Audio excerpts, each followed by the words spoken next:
Monster Hunter Wilds is the latest mainline installment in the franchise that put tons and tons of changes that will make veterans and newcomers quite happy.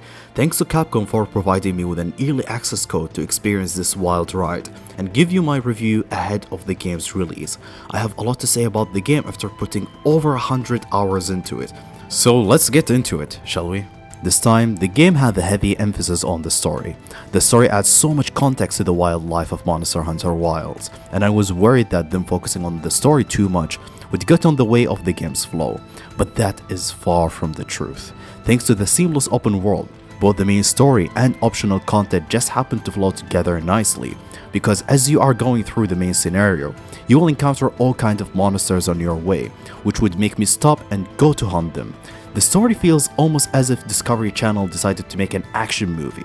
It focuses on the wildlife, but also you as a hunter play a major role on discovering this world and its mysteries.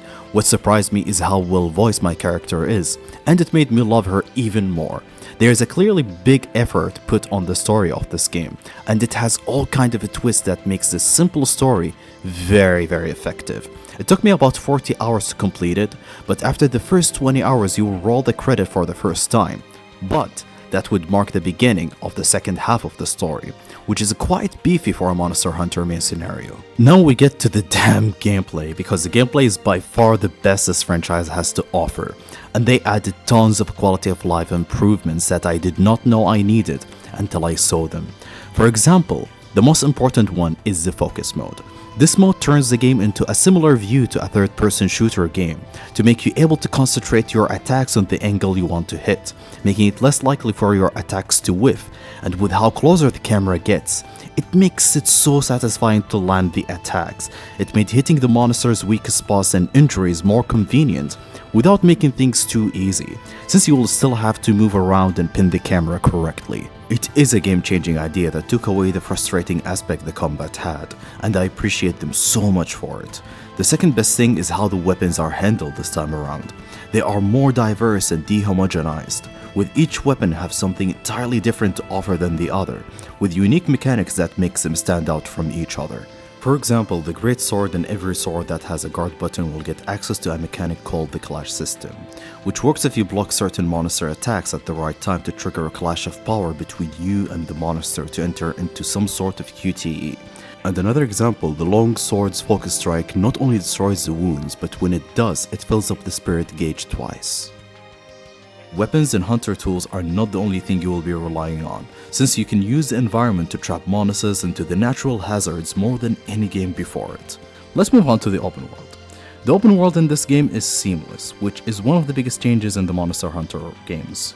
The game doesn't do a very good job, honestly, to highlight its perks, since traversing it using the Secret Mount can overshadow it completely if you are not paying attention to it, especially with the ability to auto-walk towards the objective.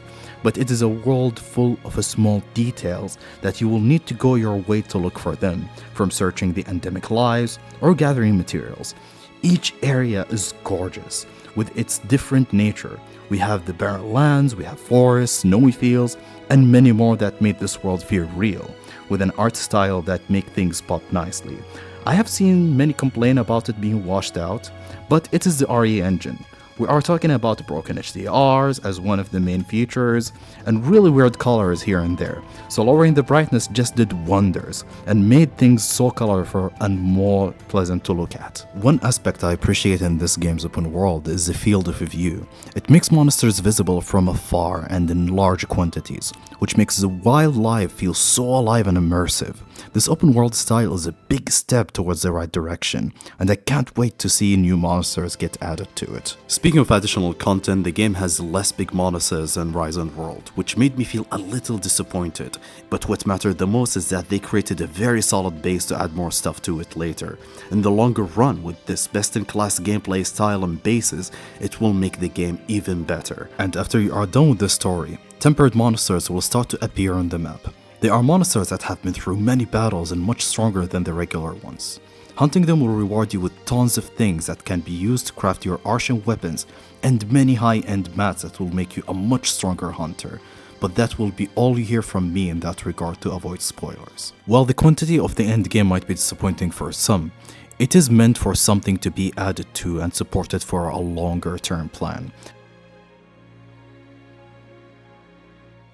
Monster Hunter Wilds graphics are quite nice and a bit of an improvement from Rise and World. And most importantly, the game runs so well on the PS5 Pro's performance mode, the console used to review the game.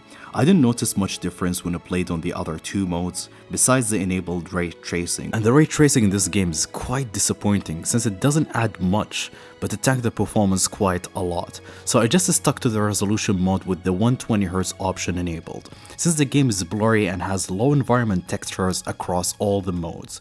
So it didn't change much to me. Despite the gorgeous art style and graphics the game has, the low image resolution of the game is holding it back, and it is really a diamond in the rough. In conclusion, Monster Hunter Wilds is definitely the best Monster Hunter to date. It just has the right balance between making it convenient to play for newcomers without taking the deep systems the franchise is known for.